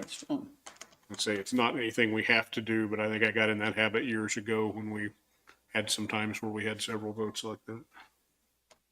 I think it's how it needs to be. We discussed that sick hours or sick leave or Bobby Johnson last week. We're looking at the system, trying to get it sorted out. I think we can come up with a way to do it. I think that probably the next step is just after making sure we can get it to work with our system is I'll write up a policy that covers the holiday and the sick leave and just have you approve the policy and we can get it in place. Gary, you said you needed some executive session?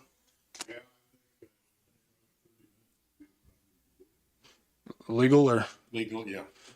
I'll make a motion that we go in executive session, 30 minutes legal with Gary. I'll second that. Motion moved and second, all in favor? Aye. Aye.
There's no action in there. Is there, anything else you guys want to discuss before we? What are we working on for next week?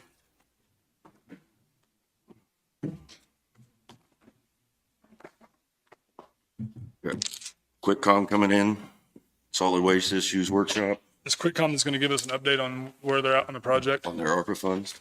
I don't know. Yeah, what I had on here was QuickCom coming in at 10:30. And then I was scheduling workshop on solid waste issues starting at 11 and going for an hour, 45 minutes. I didn't know how long we would take on that. That's probably a good estimate. You've discussed what action you're wanting to take right now for the health department restructuring, but I assume we need to get a couple of people in to talk to at next week's meeting for Yep. negotiations on that. So I didn't know if there were other things on the table, items that you wanted to add to next week, or if we're already pretty well I think we need filled to up with those things. discuss the health department. I mean, make a decision on the health department. Well, and I think yeah, I mean, you've given some instruction on besides that, on the getting cost estimates on senior center. But we probably won't have those back Yeah, so for next week, right? I don't know. I don't know how long that will take. You want someone to either draft job descriptions for those two jobs or at least list the tasks that would be included? And if you do, you want David's office to do it? Thanks. I did look and find the copy you had too on that, so I think we can work something up off of it. Okay, I think that's a good idea, I will be. even if, because I mean, we're gonna need it either way. Right. I will be in Topeka Wednesday afternoon and Thursday, but I'm in the rest of the time this week.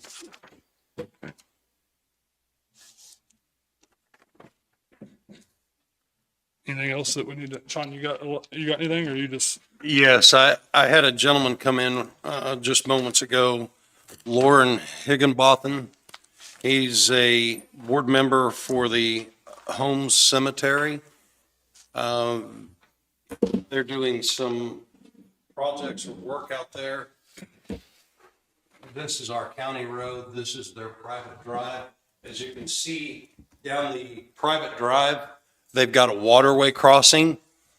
And he was wanting to know if they could acquire guardrail from the county. And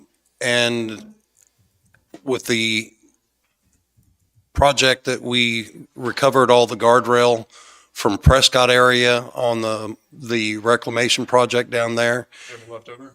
we have quite a bit left over. And I was just going to ask the commissioners if, with what we have left in the Pleasanton yard, which is quite a bit, if we could allow them to have 2 20-foot sections of guardrail on any post or anything that we had to accommodate it. They're putting it all in, hauling it all. They're doing this project as a cemetery board, but we do have some materials that may be of use for them. Don't we usually donate like some gravel and stuff at times when they need it? And Hauling for it, yeah, we're doing that. I don't have an issue with it. Do you guys? It's clearly in the public interest, so. So this is used guardrail that we've taken off somewhere else? It was off of a Prescott reclamation project that we recovered. So that's all I had for you, commissioners. Good, thank you.